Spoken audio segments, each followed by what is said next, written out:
বিটিভির ক্যামেরাটা এত ভারী, ওই যে ক্যামেরাম্যান ওটা কাঁধে নিলে আর সে হাঁটতে পারে না, দৌড়াইতে পারে না।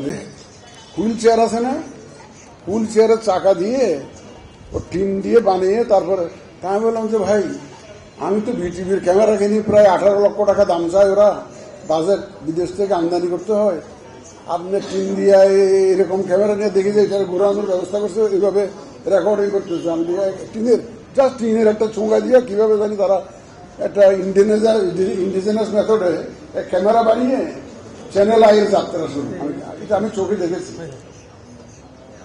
তখন আমি ওই বিটিভির যারা ডিজি ছিলেন ওদেরকে বলতাম যে ভাই এরা এত এইভাবে আমাদের দেশীয় প্রযুক্তিতে ক্যামেরা বানিয়ে নিচ্ছে, আর আপনারা আমার কাছ থেকে 18 লক্ষ টাকা করে চাচ্ছেন একটা ক্যামেরা, এটা কেন? পরে দেখলাম যে বিটিভির ক্যামেরাটা এত ভারী, ওই যে ক্যামেরাম্যান ওটা কাঁধে নিলে আর সে হাঁটতে পারে না, দৌড়াইতে পারে না। আপনারা যেরকম দৌড়ান সংবাদ সংগ্রহের জন্য, তখনকার আমলে বিটিভির যে ক্যামেরা ছিল 18 লক্ষ টাকা দামের, একটা ওজন, এটা এত ওয়েট এত বেশি, এটা কাঁধে নিলে একটা লোকের জন্য হাঁটা চলাফেরা এটা মুশকিল হয়ে যেত। এরকম একটা সাইজের ক্যামেরা ছিল।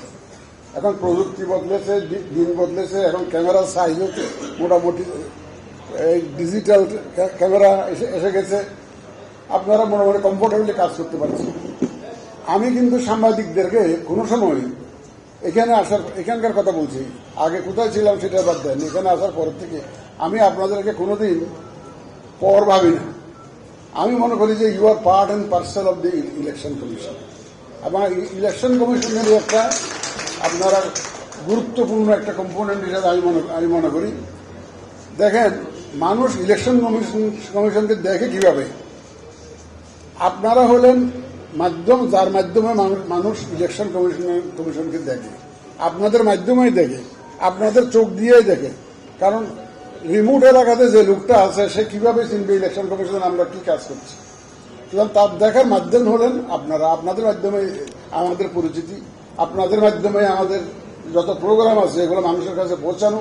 সুতরাং আপনাদেরকে আমরা একদম মনে করি যে অত্যন্ত গুরুত্বপূর্ণ অংশীদার হিসাবে আমরা বিবেচনা করি। অ্যাটলিস্ট আমরা বর্তমান কমিশন আপনাদেরকে সেভাবে বিবেচনা করি।